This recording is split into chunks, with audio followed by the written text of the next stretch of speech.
Milan Airports fared during the pandemic? It's been very tough because this was the first region to be hit in the Western world by the pandemic, and so we had a very harsh lockdown with the first wave and a quite harsh one with the second wave. We reached like minus 99.5% of traffic in last year. This winter was minus 85. Last winter was minus 85%, so it was pretty harsh, pretty tough and pretty harsh. But we saw a good bounce during the summer period. I think we have all learned as an industry, and of course we were at the forefront of this work in managing protocols, and those protocols have worked together with vaccinations, have worked, and so we've seen passengers moving back into our airports and flying once again, and this summer was certainly better than expected. Of course, we all, like the rest of Europe, it's mainly shorter haul destinations, but progressively we are seeing improvements. Probably the level that we've obtained during the summer will consolidate. That's our expectations in the forthcoming months. So like we're now around minus 40% compared to pre-COVID, and hopefully improvements in vaccination rates around the world will help us to have a further jump, a further bounce. So our expectations or our hopes is that we'll consolidate this coming winter and then have a second bounce next summer. What strategies did you implement to actually minimize losses during the pandemic? Oh, well, we reacted very swiftly, first of all in protecting health of passengers and staff, and secondly we began, of course, reducing costs. We even closed portions of our airport. You know, we're a fixed cost company. Airports are fixed cost companies, but we learned that to some extent we can have variable costs. We can turn fixed costs into variable costs. So we closed at a certain point. We closed one of the two airports. Then we closed a terminal. We have 3 terminals, 2 airports, 3 terminals. One terminal is still completely closed. And we try to make infrastructure as flexible as possible. Of course, they are infrastructure, so they are hard, and so we were able to reduce costs, not to the extent of the reduction of volumes, but in order to at least partially minimize impact. Of course, we're also working with this crisis in terms of structural reductions of unit costs, because we know that the world after the pandemic will be challenging, and so we need to be leaner and meaner, and we're working on that as well.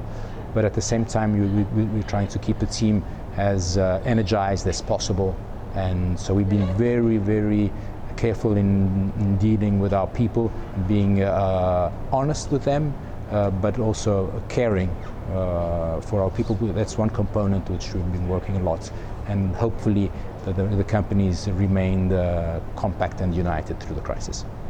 So what will be your 3 main challenges for the next year? Well, from a route development point of view, I think the biggest challenge is intercontinental traffic, and especially Asia. We need Asia to come back. We don't see that yet, and that's important because that was the fastest growing market for us, and we were really counting on that pre-COVID. We had changed in Italy, we had changed bilaterals with China the month before COVID, and so we were ready to ramp up traffic with China, but unfortunately that's not happening. So that's probably the biggest challenge is intercontinental traffic, because we see domestic is bigger than what it was before, but we cannot count on that in the long term because, of course, we are projected to international. Europe is coming back, so we need to work on intercontinental. I think that's probably the biggest challenge. The second challenge is we need some of the savings that we were able to obtain in the emergency. We need to make those structural. And then probably the biggest long-term challenge is sustainability. We are very committed to, we've always been committed to, we've participated to ACI Europe's carbon accreditation program since its inception, but now that's not enough anymore. We need to ramp up our commitments and our investments in sustainability as an airport, but also within the larger industry, so facilitating the other players of the industry in becoming more sustainable. I think it's a very cooperative work that we all need to do. And I think that's probably the biggest. I think the pandemic is still a challenge, but we're halfway through it, and we've learned to cohabit with it.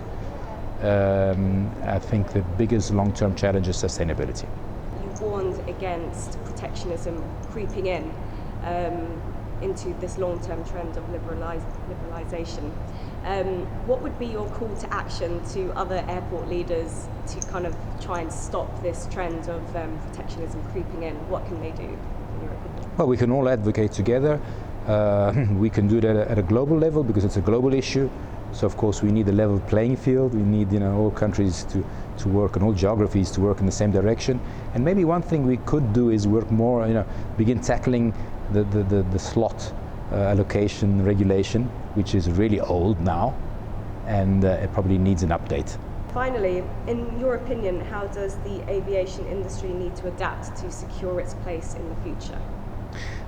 I think it's doing extremely well in terms of adding a third layer of to safety and security, now health. And I think it's doing very well. Actually, it's exceeded our expectations. The process is very seamless. But I think to secure its place, it needs to work on sustainability. And not only work on doing and committing to projects, material projects, but also in communicating and having